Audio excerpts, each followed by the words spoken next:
Hello everyone, আমি চলে যাচ্ছিলাম আমার হাজব্যান্ডের সঙ্গে একটা প্রমোশনের শ্যুটে।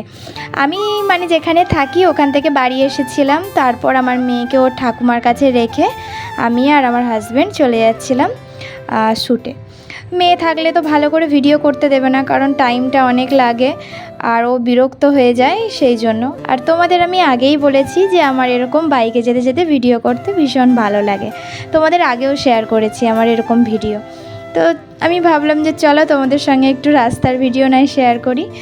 তারপর আমি প্রমোশনের শ্যুটটা হয়ে যাওয়ার পরে চলে গিয়েছিলাম একটু কেনাকাটা করতে। জামা তো প্রচুর কিনেছি, কিন্তু শাড়ি কেনা হয়নি, সেই জন্য ভাবলাম যে চলো একটু শাড়ি কিনে নিই। তো তারপর চলে গিয়েছিলাম শাড়ির দোকানে। আমার হাজব্যান্ডকে কতবার বললাম যে দেখো কোন শাড়িটা ভালো লাগছে, একটু পছন্দ করে দাও। ও বলছে না, তুমি পরবে, তোমার পছন্দ মতোই তুমি নাও। তো যাই হোক, আমি আমার পছন্দ মতোই নিয়েছিলাম, যদিও এখানে এই শাড়ির মধ্যে কোনোটাই আমি নিইনি, আমি আলাদা নিয়েছি। তো তোমাদের পরের ভিডিওতে অবশ্যই দেখিয়ে দেবো।